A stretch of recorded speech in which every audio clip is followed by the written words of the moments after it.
Gamaliel yang Oh iya memang masak yang paling keras. Iya memang dia memang ahli Taurat. Dia memang ahli Taurat.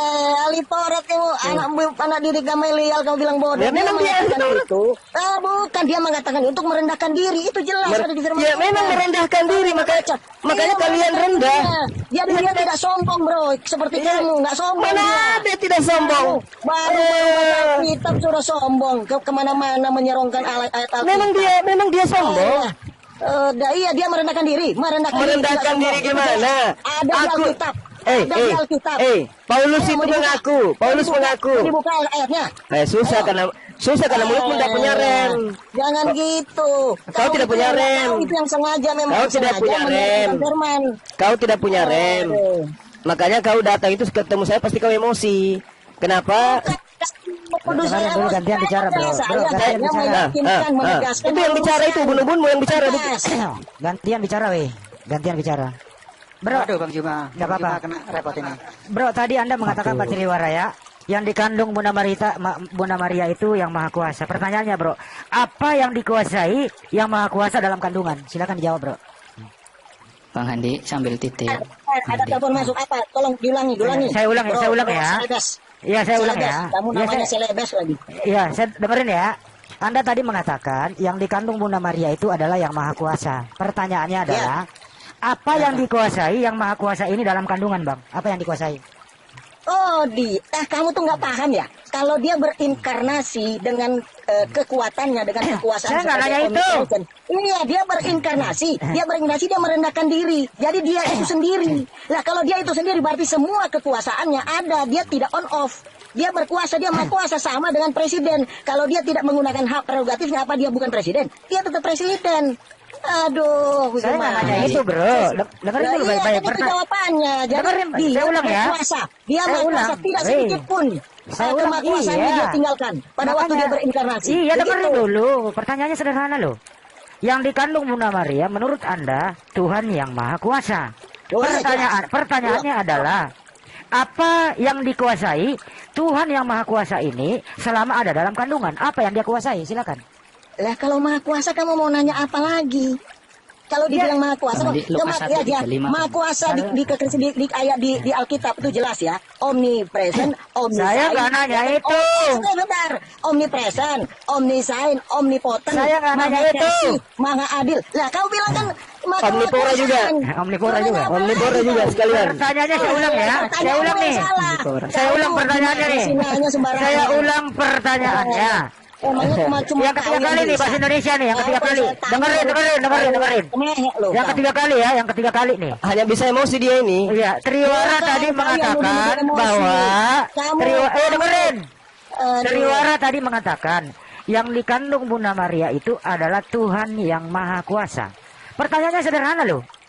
Waktu Tuhan yang maha kuasa ada di dalam kandungan, apa yang dikuasai Tuhan yang maha kuasa ini waktu ada dalam kandungan? Apa yang dia kuasai? Silakan.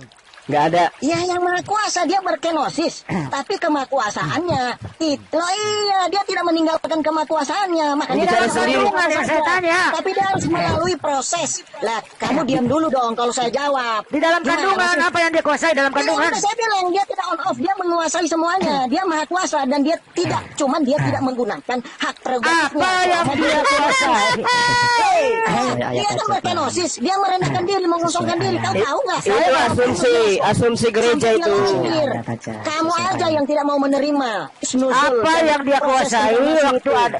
Apa yang dia kuasai waktu ada dalam kandungan? Apa yang dia kuasai? Saya bilang tadi itu. Nggak ada. Omnipresent, omniscient, omnipotent, maha kuasa, maha adil, maha kasih. Impotent juga. Apa sih yang kamu mau tanya? 135. Nggak usah, langsung aja. Saya rasa begini ya, gantian bicara ya. Di dalam kandungan Bunda Maria itu, gantian. Saya ngomong, kau bilang apa yang nggak gantikan bicara? Kasih temer. Subjektif banget, silakan. Di dalam terakhir dari saya, di dalam kandungan Bunda Maria itu sempit. Sedangkan Tuhan yang Maha Kuasa berada di tempat sempit selama 9 bulan. Ya, kandungan Bunda Maria itu tidak seluas dengan Istiqlal atau tidak seluas dengan Monas gitu ya. Pertanyaannya, Tuhanmu yang Maha Kuasa ini berada dalam kandungan selama 9 bulan di tempat sempit. Pertanyaannya, Tuhanmu di tempat sempit ini yang Maha Kuasa, apa yang dia kuasai dalam himpitan itu? Silakan jawab. Ya, saya jawab ya. Ya. Kan sudah saya bacakan Efesus 2 ayat 6 dan 78. Dia berkenosis, dia mengosongkan dan merendahkan dirinya. Berarti dalam kandungan tidak maha kuasa dia. Yang masuk dalam kandungan dia merendahkan diri. Berarti tidak maha Makanya kuasa ada dia. Rahmat, bukan begitu. Dia tidak menggunakan kekuasaan selama dia berkenosis. Berarti tidak berkuasa. Dalam kandungan dia tidak berkuasa. Sangat jelas dia berkenosis, dia merendahkan diri. Berarti di dalam dia bisa lahir. Oke. Itu jelas, mengosongkan diri dan merendahkan Iya, diri. dengerin. Jelas. Apakah Tuhanmu yang maha kuasa ini di dalam kandungan dia maha kuasa atau tidak? Maha kuasa. Apa yang dia kuasai? Apa yang dia kuasai? Nah, yang saya sudah bilang tadi. Masa bolak-balik saya ngomong. Apa yang dia kuasai kalau dia maha kuasa? Sudah saya bilang tadi. Apa yang dia kuasai kalau dia maha Sudah kuasa? saya bilang tadi. Omnipresent, omniscient, omnipotent. Apa yang dia kuasai dalam kandungan kalau dia maha kuasa? Apa yang dia kuasai? Triwira. Sini saya bisikin Triwira. Bilang, jawab. Kau tuh bolak-balik dijawab, tapi kau pengen jawabannya sesuai dengan pikiranmu. Yang dikuasai Sudah. lato-latonya, bilang gitu. Jawab gitu. Sudah jelas kok, ya. Maha Jadi, kuasa kok saya masuk dalam dia kandungan berkenosis. terhempit 9 bulan. Dia lahir sebagai melalui proses kelahiran manusia sehingga dia disebut anak manusia sehingga nyawa Saya yang belum ada ngomong di dalamnya lahir. itu terbentuk. Saya untuk belum bicara dicurahkan lahir. di Bukit Golgota. Untuk apa? Untuk menanggung manusia, menebus manusia, menanggung dosa Buset. Ke Dewa Molok. Darahnya dipersembahkan ke Dewa Molok. Gitu. Sudah sesuai dengan Alkitab. Darahnya kau persembahkan kepada siapa Yesus itu? Hah? Gimana? Triwira. Darahnya Yesus kau persembahkan ke siapa? Dewa siapa? Oh dewa, nggak ada itu untuk menanggung dosa kita. Ya, untuk menanggung dosa, menebus manusia karena dosa warisan sama dosa perbuatan itu Darah sama dengan manusia hutang. itu Sama darah dengan hutang harus dibayar. Dibayarnya dengan darah yang sucikan itu. Ini bukan gereja, Iya. ini bukan gereja, Jangan gitu dong. Parah kau. Assalamualaikum. Jangan begitu Waalaikumsalam. dong, Bang Suma. Ini bukan gereja. Kau cuma Kenapa? ngelutus doang kau. Kenapa ngomongmu itu mulutmu kayak mesin kelapa? Kau ngomong. Terus aku dibilang gantian. Kau itu subjektif banget, loh. Gantian. Apa? Kau yang saya mau ngomong. Saya tanya, darah Yesus itu dipersembahkan ke dewa siapa? Itu pertanyaan saya. Nggak ada loh. dewa-dewa, nggak ada persembahan kepada dewa, nggak ada. Itu sesuai dengan perbuatan. Tuhan Itu harus minta. dilakukan seperti Nggak mau berhenti mulut kau bicara kayak bencong kau mulutmu. Tambahkan lagi OTM Bang Andi biar pakai timer. Kau diam apa kau mulutmu? Diam aja mulutmu. Nggak ada orang yang lebih pintar daripada saya di sini tentang Bible. Paham kau Triwira? Hah? gimana sih? Kamu yang suka Kau diam dulu. Bukan diam dulu, kamu yang potong-potong. Saya mau jelasin, kau potong. Tidak akan pernah bisa kau menjelaskan sesuatu apapun di Tidak akan hadapanku. pernah bisa. Ngapain kau tanya kalau saya nggak bisa jelasin? Saya hanya ingin mempertontonkan. Memalukan kau itu, Bang. Saya hanya ingin mempertontonkan. Kan emosi. Kalau habis Banyu mah jawab, baru dia Emosi. naik. Emosi. Kalau kebenaran disampaikan, kau potong terus. Kebenaran apa? Kebenaran apa? Ngapain kamu tanya, Bang? Kamu itu aja. Kamu itu tidak menjawab. Kamu itu mengaburkan segala sesuatu yang ada dalam Bibelmu sendiri. Saya tanya samamu, di dalam Imamat 1 nomor 2 Tuhan minta persembahan darah hewan. Ayo. Memalukan. Coba kau tunjukkan. Coba kau tunjukkan data di dalam kitabnya orang Yahudi Tuhan minta darah manusia. Di mana tertulis itu?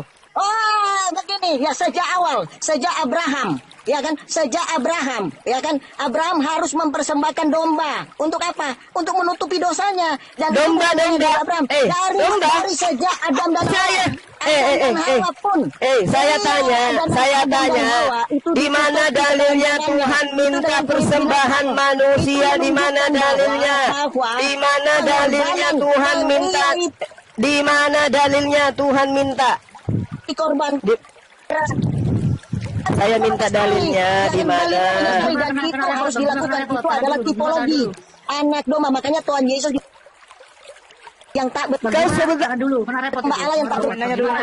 Jelas, anak domba itu dipersembahkan untuk menutupi dosa mereka. Dulu, biar Banyu mah jawab, ya. Kena repot nanti. Gimana tadi kena repot ini? Kena repot lagi. Waduh. Tadi sudah 4. Ini kalau kena lagi 5 jadinya. Jadi gini Triwira. Al-Quranul Karim surah Al-Hajj ayat 34. Imamat 1 nomor 2. Tuhan yang kami sembah minta persembahan. Tapi persembahan yang diminta itu adalah hewan ternak, bukan manusia. Giliran Kristen datang mempersembahkan manusia. Pertanyaan saya, ketika Tuhannya Yahudi tidak pernah minta darah manusia, tetapi Kristen mempersembahkan Yesus di atas tiang salib dalam pemahaman mereka untuk tebus dosa. Pertanyaan yang muncul kemudian, Yesus dipersembahkan ke Tuhan yang mana? Karena Tuhan kami tidak pernah minta manusia untuk dipersembahkan. Itu yang perlu saudara Triwira jawab.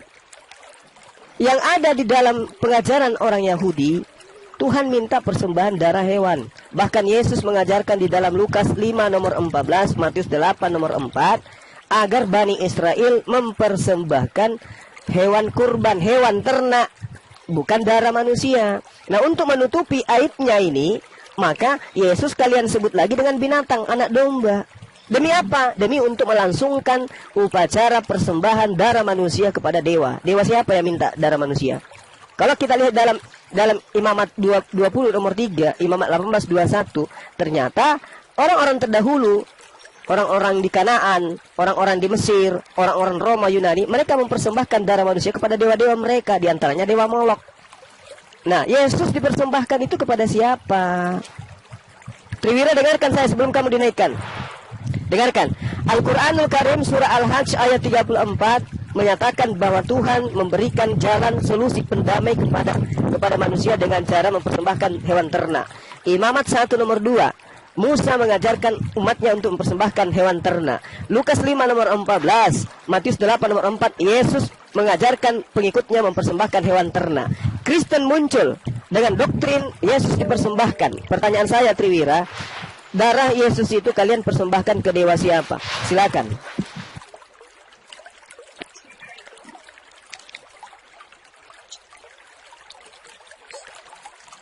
Tambahin aja Bang Zul, tambahin aja ini otengnya kalau ada yang mau naik. Biar banyak-banyak. Jadi pasar ibu branded ini.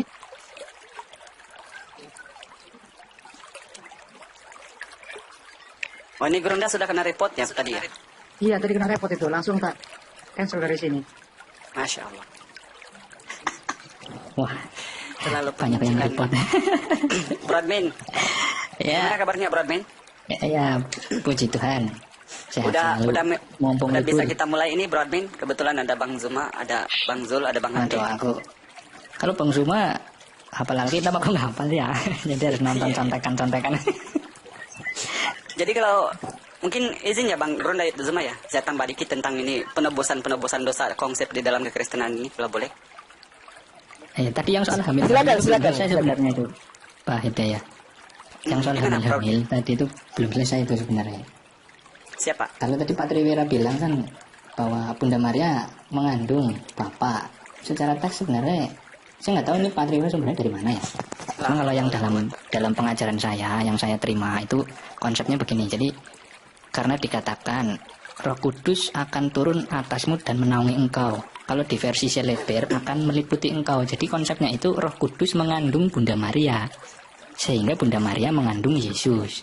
Mengandung dari anak Roh Kudus. Sebenarnya itu konsep Broadman. Kalau tidak diubah oleh Lutheran Iya, di betul. abad ke-15, itu Konsepnya sudah betul malah. dari Katolik itu sebenarnya. Bahwa Bunda Maria mengandung anak dari Roh Kudus. Sang Yang Ilahi mengirim anaknya untuk menjadi juru selamat. Hanya begitu sebenarnya, tidak repot. Bukan begitu Pak De. Begini ya, izin ya. Bro admin, tadi kan Triwira mengatakan Iya, ya. yang dikandung Bunda Maria itu adalah yang Maha Kuasa, adalah Yesus. Anda dengar sendiri toh? Oke. Iya. Nah, Anda setuju sampai di sini dulu? Bunda Maria mengandung Yesus betul. Yang Maha Kuasa. Ya, kalau yang Maha Kuasa, Yesus yang Maha Kuasa betul juga Bang Andi, kan kita Berarti mengaku oke, Yesus Anda Maha setuju Kuasa. dengan Triwira bahwa Bunda Maria itu mengandung yang Maha Kuasa, adalah Yesus. Betul? Bukan, Pak Triwira bilang Bunda Maria mengandung Bapa, karena Bapa di dalam Yesus kan tadi bilangnya seperti Iya, itu. berarti Bapak kan Maha Kuasa.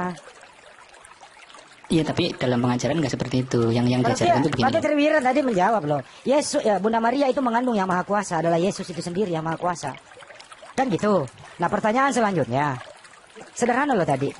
Apa yang dikuasai yang Maha Kuasa ini dalam kandungan? Jadi Ya, jangan berbicara belum dua ada yang kandungan. tahu, nggak ada. Nah, Belum ada yang tahu kan. berarti dia tidak Maha masih di Kuasa. kandungan. Lo tahu nggak kandungan itu? Sempit sekali, bro.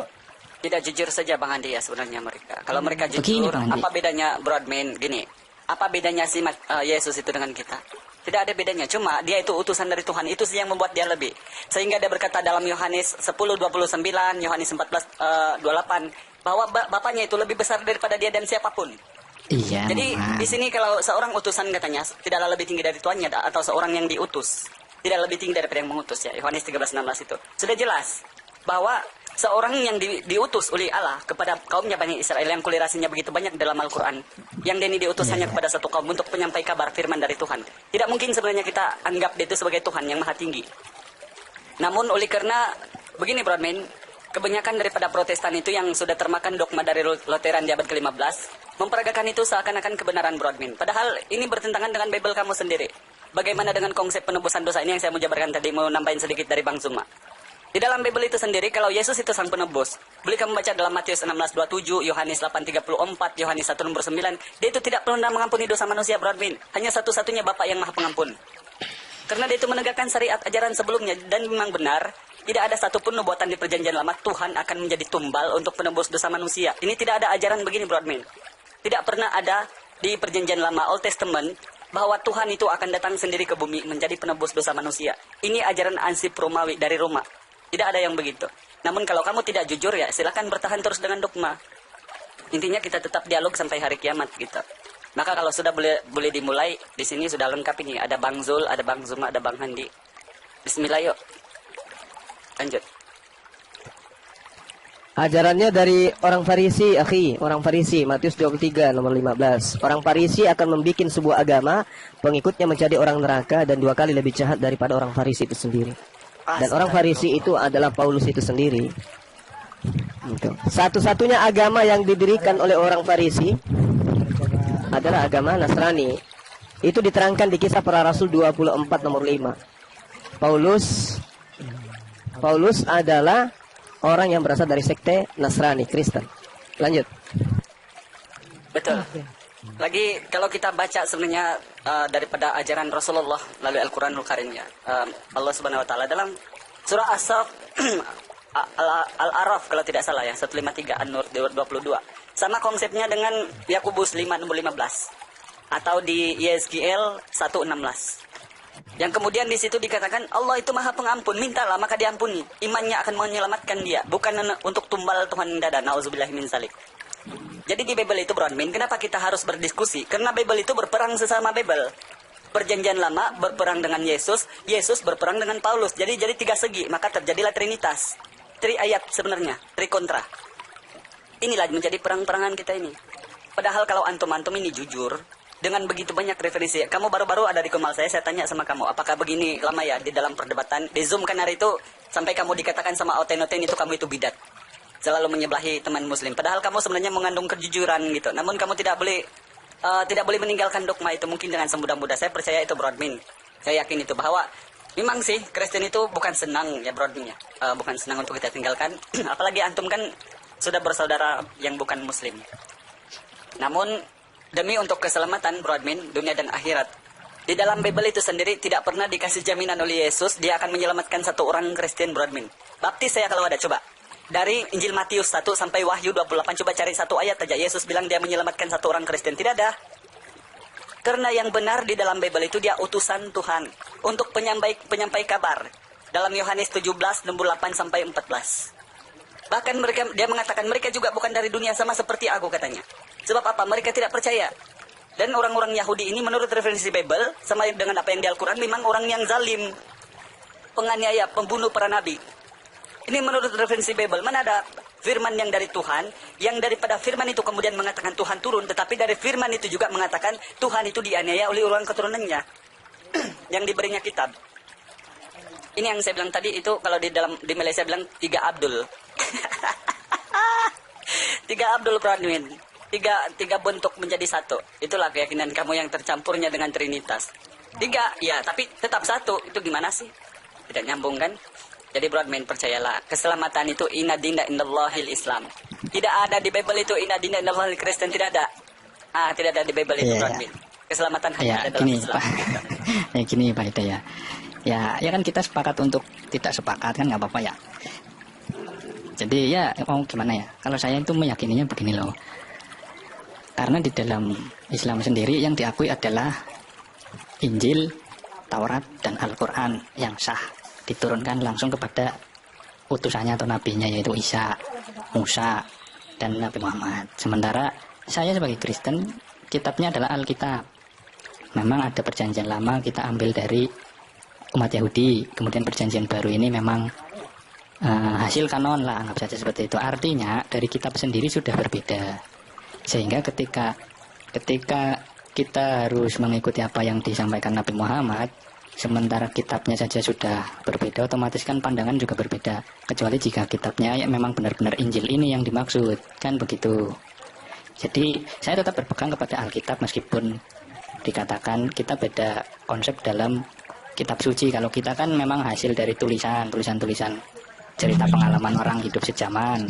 Kalau di dalam Islam memang langsung dari Tuhan. Tapi saya tetap berpegang pada itu. Kira-kira begitu.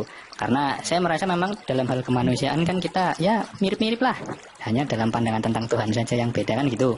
Kalau yang dari Muslim Tauhid, dari kita Trinitas kan gitu. Tapi dalam kemanusiaan kan kita tetap sama. Bahkan Nabi Muhammad kan mengajarkan kemanusiaan yang baik juga kan gitu. Sekali lagi itu berbalik kepada keyakinan yang saya bilang tadi tidak mengandung kejujuran Bang Admin, Bro Admin. Sebenarnya tadi saya sudah memberi kulerasi. Kalau ketuhanan, begini ya Bro Admin. Pertama tentang kitab yang kamu bilang kitab suci ya. Di dalam Al-Quran juga sama Bro Admin. Kalau kita baca dalam surah Al-Maidah 46-48. Memang Isa ini diberi kitab untuk menegakkan ajaran sebelumnya. Taurat, Zabur, dan dia diberi kitab Injil. Seperti juga Al-Quran kemudian dalam surah Yunus, kalau tidak salah, di surah Yunus 37 itu diberikan Al-Quran, Rasulullah itu untuk membenarkan kitab-kitab sebelumnya. Kulirasinya di Matius 5, nomor 17. Begitu kan? Nah coba sekarang kita sinkronkan ajarannya. Apakah cocok ajarannya Yesus itu dengan Rasulullah? Begini Pak Hidayah, Rasulullah kan, seandainya. sebentar. Rasulullah kan mengajar Tuhan itu satu, tauhid, yang kamu bilang itu. Qul huwallahu ahad. Di dalam surah Al-Baqarah 163, Al-Imran ayat 2 juga sama. Dan banyak ketauhidan dalam Al-Quran. Coba kita kaji di Bible. Apa Qul huwallahu 3 atau Qul huwallahu 3 bentuk? Tidak ada. Tidak ada di Bible itu satu ayat. Tuhan Bapa, Tuhan Putra, Tuhan Roh Kudus, ketiganya adalah satu. Tidak ada Bro Admin. Apa yang dikatakan oleh Yesus ketika ditanya oleh orang Farisi, ahli Taurat, orang Saduki. Guru, katanya, hukum yang manakah utama? Maka jawab Yesus, dengarlah hai orang Israel, bukan dengarlah hai umat Antioquia, bukan. Dengarlah hai orang Israel, Tuhan Allah kita termasuk dia di situ mengatakan Esa. Kasihilah Tuhan Allahmu. Di 32-nya dijawab sama orang Saduki tadi, orang Yahudi. Tepat sekali guru, benar katamu bahwa Tuhan itu adalah Allah yang Esa. Tidak ada mereka mengatakan, betul guru, engkau itu pecahan dari 3 yang menjadi satu kesatuan, tidak ada. Ditanya, dikasih tahu lagi sama Yesus dalam Yohanes 5:44. Kamu harus mengenal Tuhan Allah yang Esa. Dikasih tahu lagi dalam Yohanes 17:3. Satu-satunya Allah yang benar. Bahkan si Rasul Paulus juga mengasih tahu di 1 Korintus 8 nomor 4. Satu-satunya Allah yang Esa. Kristen timbul kemudian dengan ajaran dari Paulus yang diperagakan. Tiga-tiganya Tuhan yang menjadi kesatu kesatuan. Di mana ayatnya? Tidak ada tapi tiga-tiganya kesatuan. Mana ayatnya? Tidak ada tapi tetap kesatuan. Itu ajaran siapa sih? Tidak ada Bro Admin. Maka inti dari semua ini adalah kejujuran Bro Admin. Tidak ada itu sinkronnya ajaran Paulus dan Yesus. Tetapi kalau Yesus dan Rasulullah alhamdulillah sama. Makanya kalau kami memilih Islam sebab Islam itu memang ajaran daripada Yesus. Saja hari ini bisa bermanfaat bagi kita semua ya teman-teman. Untuk ucapkan lagi dari ketiga saya. Assalamualaikum warahmatullahi wabarakatuh.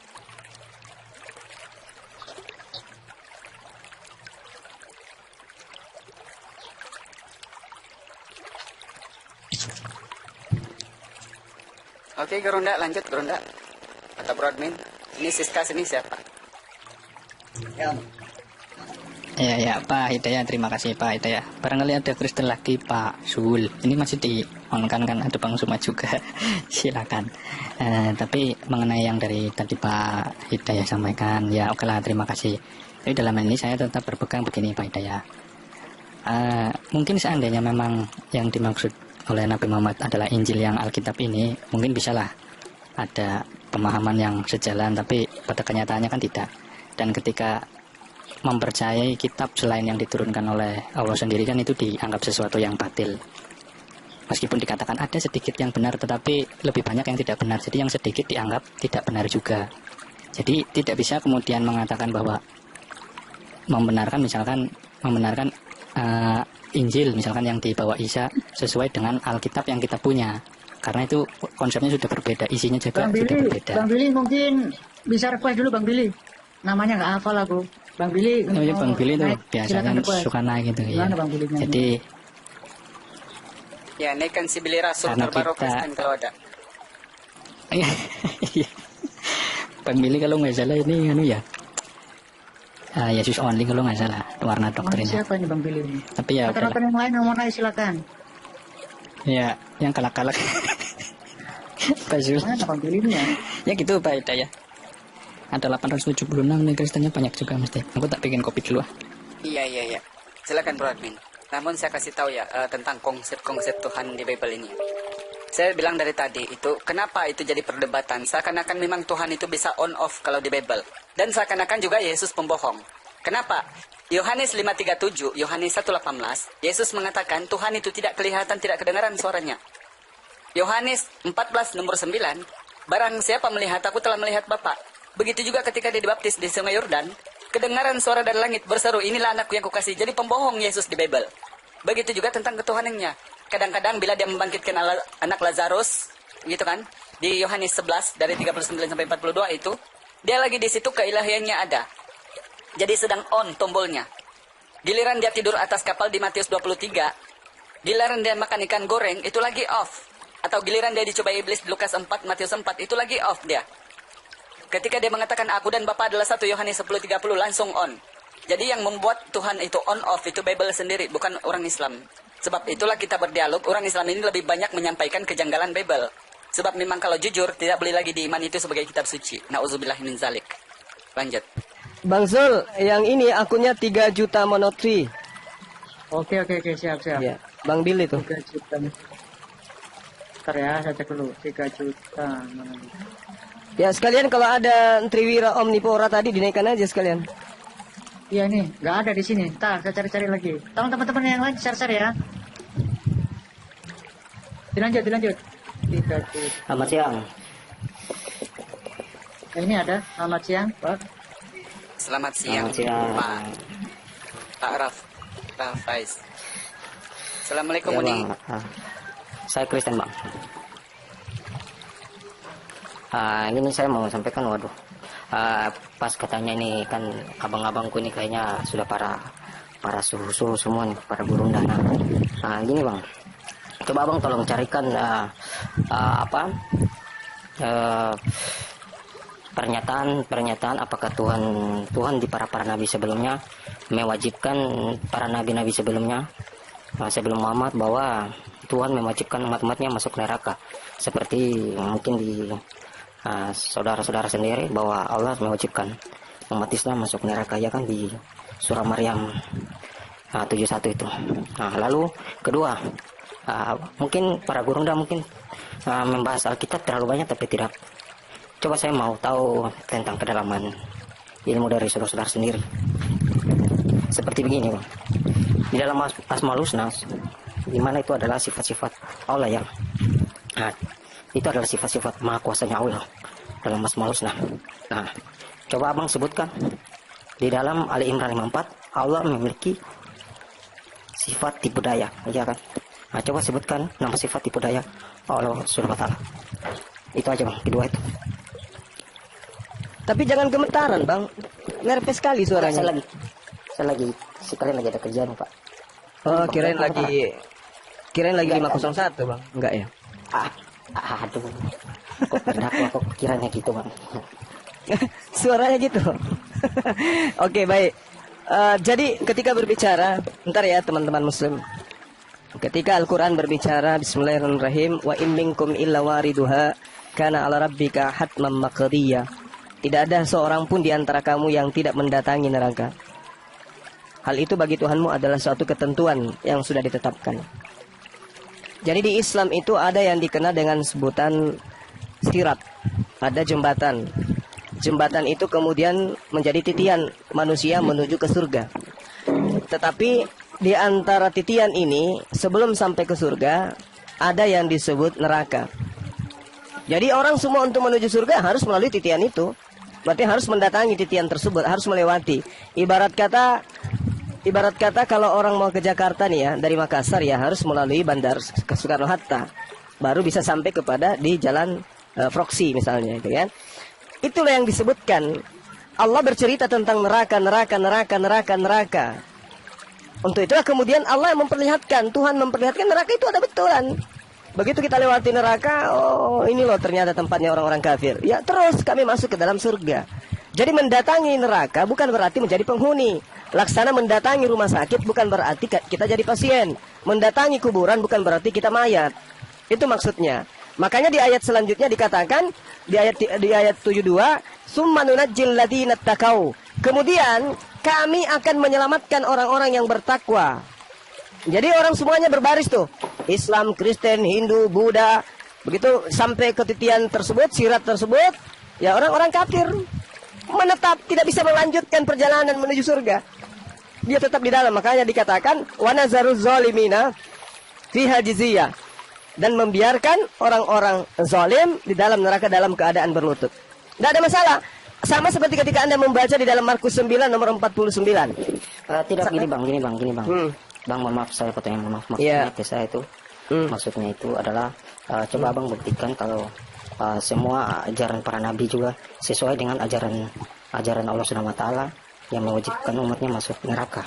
Karena di dalam ajaran para nabi yang lain juga tidak ada ajaran bahwa umatnya masuk neraka. Berarti memiliki Tuhan yang berbeda. Tolong abang tunjukkan. Baik. Oh, ya tolong. Oke. Sekarang begini, Anda percaya enggak bahwa para nabi di dalam kitab saudara mengabarkan dan memproklamirkan bahwa manusia akan diupah berdasarkan dengan perbuatan masing-masing? Anda percaya enggak itu? Betul, Abang Gosat percaya. Tapi yang menjadi permasalahannya di situ tanda kutipnya itu bahwa Tuhannya mewajibkan umatnya masuk neraka begitu. Karena di ajaran para nabi mendatangi neraka. Oke, bisa tunjukkan ayatnya mungkin habis. Setahu saya lihat itu Maryam 71, wa im minkum illa wariduha.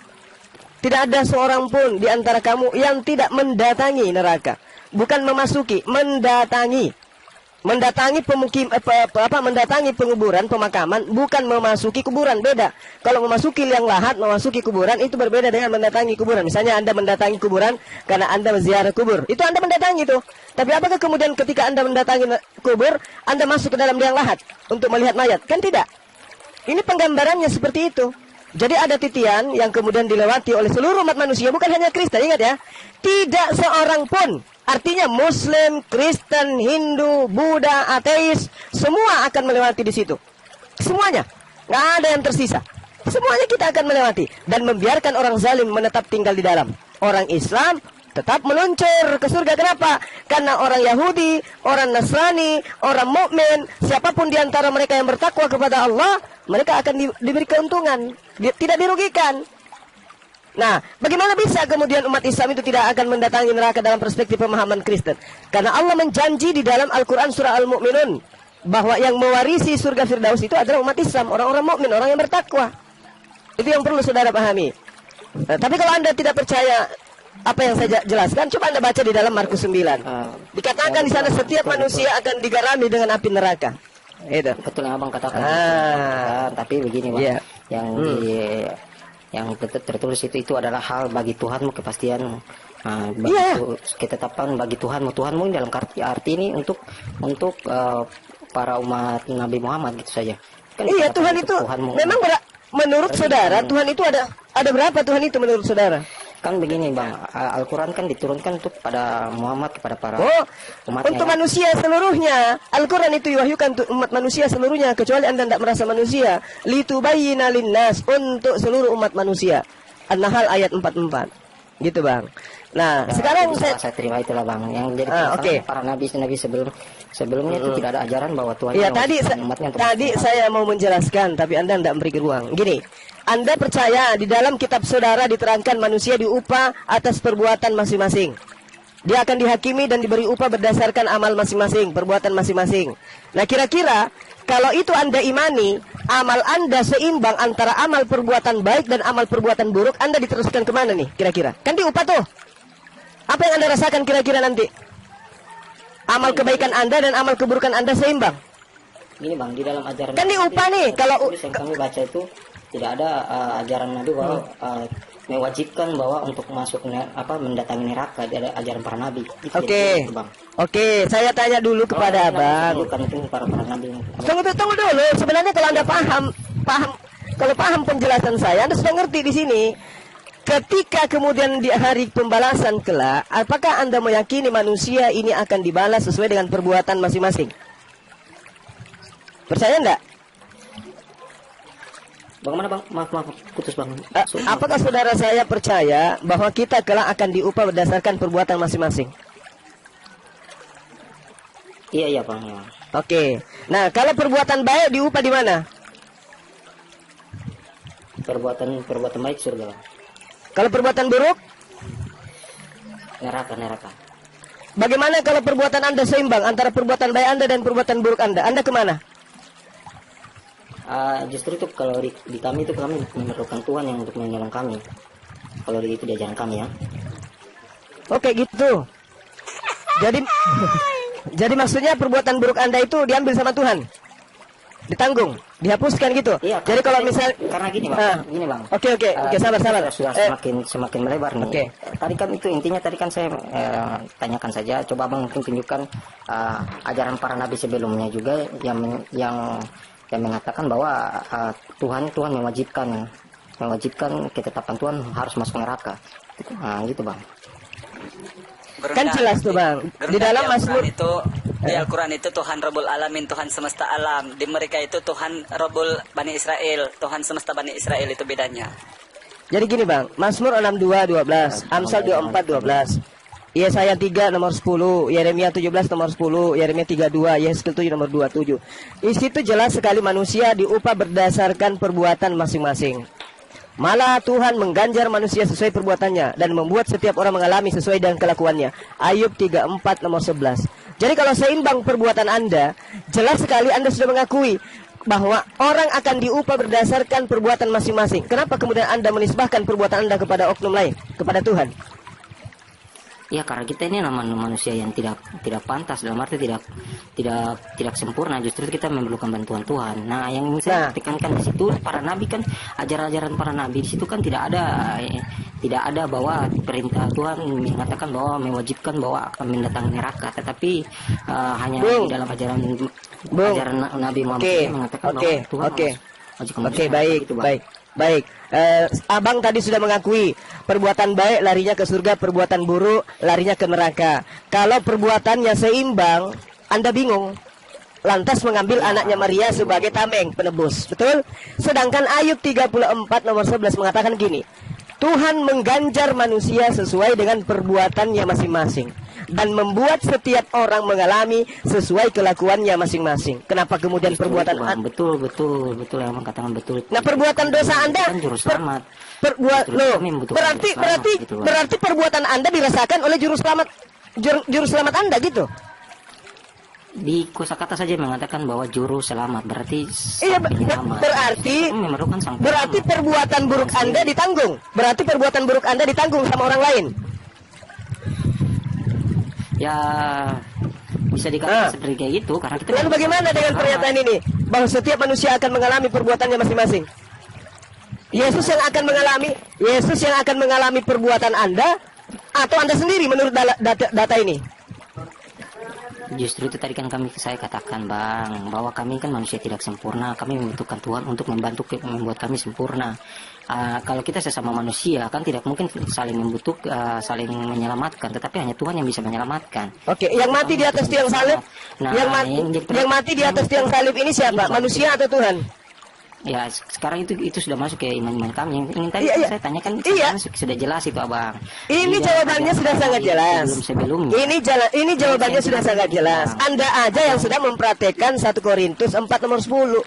Setiap manusia diupah dengan perbuatannya masing-masing. Perbuatan jahatnya dia dihapuskan di mana? Diupah di mana?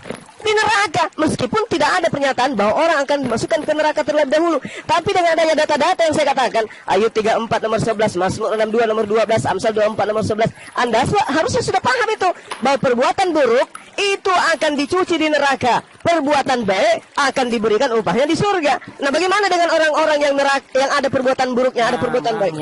Yang masalahnya itu tentang konsep tadi abang katakan pencuciannya di surga itu tidak diajarkan nabi-nabi sebelumnya. Oke. Semua tidak. Baik. Nah, baik. Bagaimana dengan Bagaimana dengan perbuatan orang-orang yang belum mendapatkan Yesus hidup? Zaman Ayub, orang yang imbang amalan baiknya dan amalan buruknya. Dia tidak percaya kepada anak Maria, dia tidak percaya kepada ajaran Kristen bahwa Yesus datang menebus dosa mereka. Bagaimana dengan perbuatan baik dan perbuatan buruk mereka? Sebelum mereka, sebelum zaman Yesus itu kan mereka mengenal dengan Yahweh, Allah Israel. Iya, Elohim. justru Elohim, Yahweh, justru yang diutus oleh para nabi. Justru Mereka dapatkan keselamatan. Dengan cara apa? Dengan percaya kepada Tuhan Elohim itu sendiri. Iya, mereka sudah percaya. Bung, mereka sudah percaya. Orang-orang Yahudi juga percaya kepada Tuhan yang benar, tapi mereka masih melakukan dosa. Nah, yang saya pertanyakan ini, dosa mereka ini gimana dihapuskan? Sementara Yesus belum ada. Mereka diupah dengan cara apa? Karena dikatakan dalam Ayub 34 nomor 11, mereka akan diupah sesuai dengan perbuatan masing-masing. Mereka akan merasakan sesuai dengan perlakuan mereka masing-masing. Mereka punya dosa, mereka harus merasakan akibat dosa itu. Dengan cara apa mereka merasakan akibat dosa itu? Dengan cara apa? Kepada Yahweh, itu kan Yahweh. Loh. Anda yakin bahwa orang-orang yang percaya kepada Yesus tidak lagi melakukan dosa gitu? Ya, kalau orang yang percaya kepada Yesus lalu melakukan dosa, itu adalah orang betul-betul yang tidak meladani sekarang Yesus. Nah, sekarang bagaimana kalau dengan mereka yang hidup penuh dosa? Itu berarti dia tidak menjadikan Yesus sebagai teladan hidup. Nah, sekarang kalau misalnya mereka percaya bahwa Yesus itu sebagai penebus dosanya, tapi mereka juga masih tetap melakukan dosa, seperti apa upahnya? Surga gitu. Misalnya Anda percaya kepada Yesus sebagai Tuhan juru selamat Anda, tapi Anda memperkosa orang lain. Orang yang Anda perkosa itu Anda bunuh. Tapi Anda percaya bahwa Yesus itu adalah Tuhan yang menyelamatkan Anda. Dosa tidak begitu, Bang. Tidak begitu, Bang. Apabila percaya kepada Yesus, berarti dosa Anda masih ada. Orang kalau orang yang percaya kepada Yesus, orang akan meneladani Yesus, dia akan hidup dalam Yesus dan akan hidup baik. Bagaimana mata Anda dan telinga? Kalau orang yang mengenal Yesus, orang yang sudah mengenal Yesus tetapi mau hidup dalam dosa, tetap akan masuk neraka. Masuk ke dalam neraka. Jadi upahnya karena dia percaya. Abang katakan bahwa tidak. Iya, sekarang gini, orang yang tadi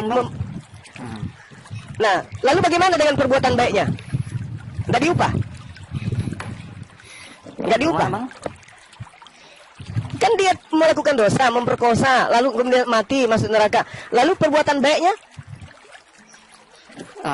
Itu kan makanya saya tadi kan bilang kan Abang, bahwa kalau orang yang hidup dalam Yesus tidak mungkin dia akan melakukan dosa, tetapi orang yang tidak hidup, itu teori belum ada kita dengar bahwa ada gereja yang lolos dari perbuatan dosa. Betapa banyak pendeta-pendeta yang melakukan pencabulan dan maksiat dan lain-lain. Nah, sekarang membawa framing ke situ, Bang. Tapi Abang kalau membawa framing ke situ salah. Anda seakan-akan Kristen itu orang suci. Ya kan? Saya tidak bilang saya orang suci. Tadi saya sudah katakan, saya tidak bilang saya orang suci. Saya sudah Anda sudah mempraktekkan 1 Korintus 4 nomor 10, Bang. Begini, dengarkan saya. Bagaimana dengan orang yang menyembah Yesus tapi juga melakukan dosa? Kemana dia pergi? Nah, tadi saya kan sudah katakan, apabila orang yang mengenal Yesus, dia harus hidup. Astagfirullahaladzim. Dia tidak boleh melakukan dosa. Nah, sekarang kalau dia melakukan dosa, ini sedang dia melakukan dosa, kemana dia pergi? Ini pertanyaan saya kok jadi dibulat-bulat, diputar-putar gitu loh. Ya Bang, kalau cuma dosa yang cuma dosa yang ini. Mulai kan? Mulai. Enggak, saya enggak mulai, cuma Abang. Minta ampun. Minta ampun. Bagaimana kalau Anda sudah mengatakan minta ampun, ternyata dosa manusia itu bisa dihapuskan dengan cara minta ampun kan? Betul? Ya. Bisa nggak dihapuskan dengan cara minta ampun? Ya bisa, kenapa tidak bisa? Nah bisa. Terus untuk apa Yesus mati dari kayu salib kalau ternyata orang bisa menghapuskan dosa dengan cara minta ampun? Yesus mati itu bukan untuk menghapus dosa perbuatan yang ini, tapi itu menghapus dosa ketetapan dosa. Dosa apa lagi? Ya, akhirnya dosa apa lagi? Dosa apa? Ketetapan dosa pada zaman Adam. Kita sudah melebar. Kan itu fitnah. Anda sedang memfitnah. Iya, karena Anda yang menyembunyikan pembahasan ini menjadi luas. Saya tanya sama Anda, orang Kristen mati dalam keadaan menyembah Yesus, tapi mereka punya dosa. Itu diupah apa mereka itu? Anda akan mengatakan lagi, surga. Terus karena satu-satunya yang di dunia ini mungkin yang terus dosanya sejarah dalam sejarah histori. Terus dosanya hanya Yesus saja masuk surga. Terus dosanya yang mencabuli orang lain misalnya, diapakan? Itu kan framing abang salah. Kalau La haula wala quwata illa billah. kalau orang mengenal itu Yesus tidak boleh mencabut orang lain gitu, Bang. Kamu itu mabok. Ini yang saya ini yang dengarkan saya. Framing salah, Bang. Ya udah kau bicara lah dulu. Kau bicara dulu, kau bicara dulu. Susah kalau bicara sama orang yang praktekkan 1 Korintus. Ajaran para nabi sebelumnya tidak ada menyatakan bahwa perintah Tuhan bahwa mewajibkan untuk umat-umatnya masuk neraka gitu, Bang. Hanya cuma satu nabi, itu Nabi Muhammad saja yang datang dari belakang lalu mewajibkan Tuhan umatnya masuk neraka gitu, Bang. Begini sekarang saya tanya samamu. Kalau dosa dan amalmu itu seimbang 50-50, kamu kemana? Begini, abang memberikan pertanyaan, tapi abang tidak bisa, kita mengukur untuk dosa, kita tidak bisa mengukur, Bang. Abang memberikan pertanyaan 50-50, bagaimana kita mau mengukur dosa gitu, Bang? Kan ada penghakiman, Tuyul. Kau kan dihakimi nanti. Ternyata hasil penghakimannya dosamu 50-50. Nah, kamu kemana? Wah, abang memberi pertanyaannya saja salah. Bagaimana abang bisa tahu bahwa dosa 50-50 dari mana abang bisa mengukur? Tuyul. Kampret. Ayub 34 nomor 11. Iya memang begini kalau menghadapi orang bahlul. Kalau orang bahlul memang digituin. Ayub 34. Ayub 34 nomor 11. Manusia diupah berdasarkan perbuatan masing-masing. Kamu nggak ngerti juga di situ? Iya betul, tapi masalahnya bagaimana para nabi sebelumnya itu tidak mewajibkan manusia masuk neraka, tetapi hanya ajaran mewajibkan. Maksudnya itu aja, Bang. Kalau manusia itu imbang dosanya antara amal perbuatan dan amal buruknya, amal perbuatan baik dan amal buruknya. Gimana caranya dibalaskan menurut saudara? Berdasarkan Ayub 34 nomor 11. Jangan oke aja kau. Iya, Bang. Nah, makanya saya mau tanggapi nih, Bang. Bagaimana abang bisa mengukur bagaimana abang bisa? Ini bukan diukur lagi, Tuyul bukan diukur. Ini sudah diukur dan ditemukan ada orang yang amal perbuatan dan amal perbuatan buruknya dan amal perbuatan baiknya seimbang. Iya, gimana pertanyaan begitu? Bagaimana abang menunjukkan menimbang itu? Dengan pertanyaan begitu, abang menunjukkan menimbang dosanya sekian berapa persen dengan cara apa? Kalau ada yang seimbang amal perbuatan buruk dan baiknya itu gimana solusinya? Itu kan baru kalau. Nah, itu kan bahasanya baru kalau. Yang tadi yang jelas kita pakai dalil itu bahwa yang saya tanya itu ajaran nabi-nabi sebelumnya tidak ada mewajibkan Tuhan untuk mewajibkan umatnya masuk neraka. Cuma ajaran Nabi Muhammad saja, nabi terakhir yang mewajibkan umatnya masuk neraka. Gitu aja, Bang, pertanyaannya. Ya udah. Kamu menang. Kau menang, saya kalah. Ya sudah, betul. Nggak ada yang menang, nggak ada yang kalah, saya hormati, Bang. Itu lalu yang abang yang kedua itu, Bang, saya hormati, Bang, itu yang kita salah. Kamu tidak paham dengan penjelasan tadi, Bang. Ya udah, oke, sudah ya, sudah. Orang bahlul ini orang paling orang paling goblok sedunia. Yang jelas kan gitu, Bang. Kamu goblok, kamu bodoh, kamu bahlul. Ya, abang aja nggak bisa membuktikan dengan lalu menghujat saya kembali. Saya nggak menghujat. Ya. Sudah dijelaskan sama Bang Zuma Rafais ya. Artinya mendatangi itu gini. Islam ini punya titian siratal mustaqim, itu titian untuk ke surga, di bawahnya itu neraka yang dijelaskan sama Bang Zuma. Jadi kalau manusia di dalam Al-Quran, kalau saya hargai diam itu, dulu dong, gantian dong. Saya belum Saya ngomongkan dari tadi kan, gantian dong. Oke. Tahan Roh Kudusnya di Hosea 9 nomor 7, orang yang penuh roh adalah orang gila. Jadi tahan Roh Kudusnya. Jadi gini, ketika manusia dikatakan oleh Allah, tidak seorang pun di antara kamu kalau tidak mendatangi gitu, bukan artinya meninggali atau mendiami, bukan. Bang, itu udah Al-Hidayah itu sudah selesai itu, udah tamat tadi dijelaskan. Dia aja ini yang tidak ada perangkat otak di kepalanya untuk bukan, Bang, masalahnya bukan masalah nggak ada perangkat atau itu, tapi tidak bisa membuktikan bahwa nabi-nabi sebelumnya itu ini Nabi Ayub, Nabi Daud sudah menjelaskan Tuhan akan mengganjar manusia sesuai dengan perbuatannya dan membuat setiap orang mengalami sesuai kelakuannya. Nah, kalau perbuatannya ada perbuatan yang harus kau diam dulu. Kalau perbuatannya ada yang harus diupah dengan neraka, dia kemana?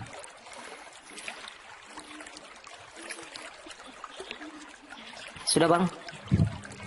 Kalau perbuatannya ada yang mengharuskan dia diganjar dengan neraka, dia kemana? Ya, dia harus membutuhkan juru selamat.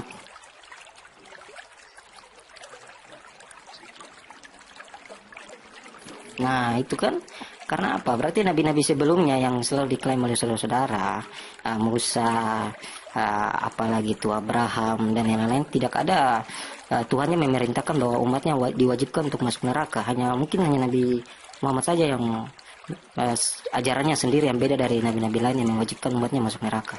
Ya kan, itu aja bang. Waduh, Bang Juma kena repot lagi nih. Bang Juma kena repot lagi nih. Oke, berarti saya lanjut ya Bang ini ya. Jadi gini, tadi dijelaskan sama Bang Zuma. Bentar, aku dulu bentar.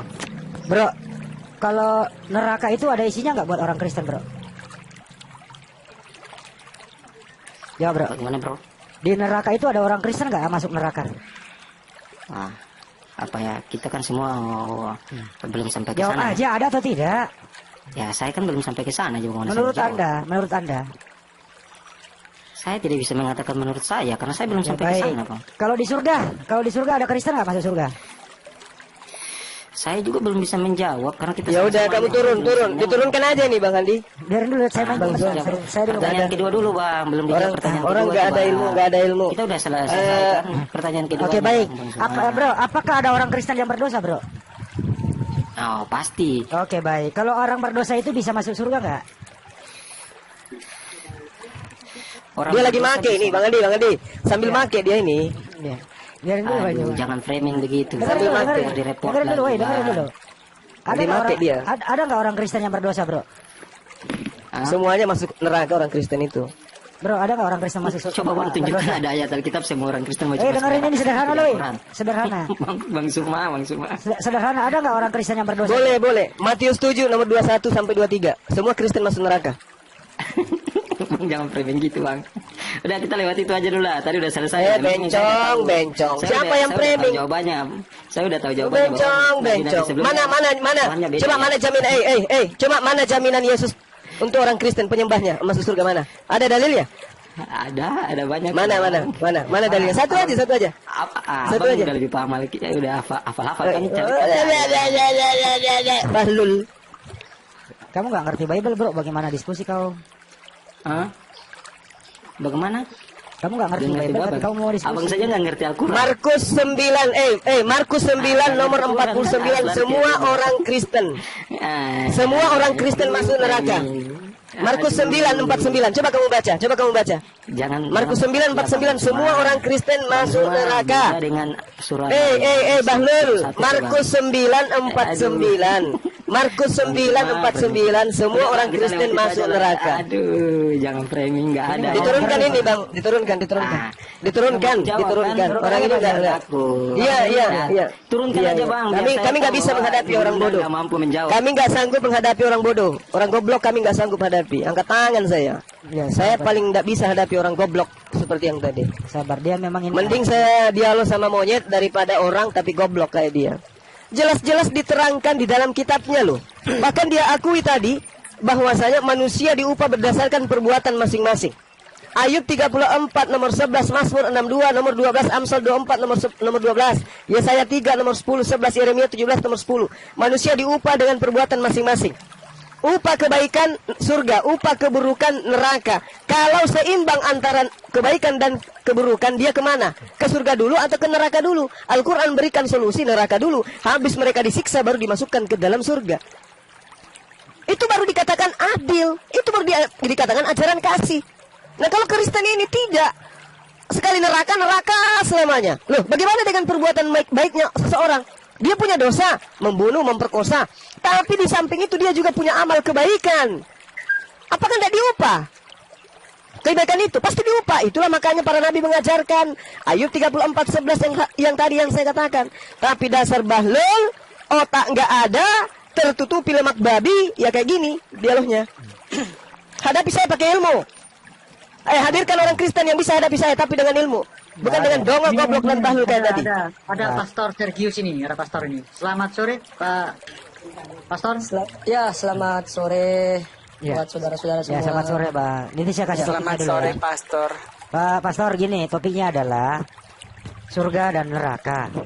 Gitu ya. Ya.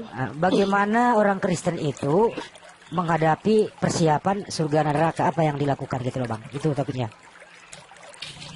Jadi dalam menghadap siap untuk masuk surga atau neraka gitu ya. Iya. Ya kita yang percaya kepada Yesus sebagai Tuhan dan Juru Selamat umat manusia. Kemudian Rasul Paulus mengingatkan dalam tulisan kitabnya, dia berkata kerjakan keselamatan itu dengan takut dan gentar. Artinya kita yang sudah menerima keselamatan, kita melakukan perbuatan baik itu bukan untuk masuk surga lagi, tapi karena sudah menerima keselamatan itu. Nah itulah yang Jangan panjang-panjang bro, jangan panjang-panjang. Ya. Apakah ada orang Kristen masuk neraka? Saya perlu jelaskan dulu konsep Kristen. Kristen itu Nggak usah dijelaskan, jawab dulu. Apakah ada orang Kristen masuk neraka? Tidak ada. Ya. Berarti neraka kosong. Ya kembali lagi kepada saudara saya yang tadi, kan saya belum ke sana gitu. Enggak dulu. Ya. Kan tidak ada orang Kristen ini masuk neraka. Ya karena orang Kristen itu kan pengikut Kristus. Ya dia kalau pengikut Kristus pasti dia hidup dalam kebenaran, dia pasti tidak melakukan dosa dan tidak. Oke, bagaimana kalau ada, menurut Bang Juma tadi, bagaimana kalau ada Kristen itu dosanya banyak, dia merampok, dia membunuh, memperkosa. Lah bukan orang Kristen itu. Oke, jadi orang yang merusak pada biarawati itu bukan orang Kristen. Yang maksudnya gimana bang? Yang menghamili orang biarawati itu bukan Kristen. Ya bukan, kalau saya Bukan, baik. Karena Oke, udah dijawab bukan, udah dijawab bukan. Ya, Baik ya. Bang. Terus kemudian apakah Sambo itu Kristen? Ya jangan dibahas orang meninggal, udah meninggal itu. Bang. Sambo belum meninggal. Hukuman mati dia. Sambo itu kan membunuh. Sambo. Iya, membunuh orang. Apakah dia Kristen? Ya KTP. Kristen atau bukan? Ya KTP Kristen. Masuk neraka nggak dia? Ya kalau membunuh ya masuk neraka lah. Berarti ada orang Kristen di neraka? Ya KTP-nya. Enggak, berarti ada orang Kristen di neraka. Ya kalau abang bilang ada ya terserah abang. Enggak, saya tanya Anda, jawab aja. Ada apa enggak? Ya kalau saya nggak bisa bilang ada atau tidak karena saya kan belum ke sana gitu loh bang. Kalau di surga ada nggak orang Kristen? Dengerin. Ada nggak orang Kristen masuk surga? Enggak ada. Enggak, saya tanya. Mana dalilnya? Dalilnya, lanjut. Ya saya nggak perlu tunjukkan dalilnya, makanya kan tadi saya pengen jelaskan. Nggak ada. Yang ada orang Kristen diusir ke neraka. Di mana ayatnya itu bang? Silakan Bang Andi. Nggak. Tidak setiap orang yang menyeru aku Tuhan, Tuhan akan masuk ke dalam kerajaan surga. Melainkan mereka yang melakukan Matius 7.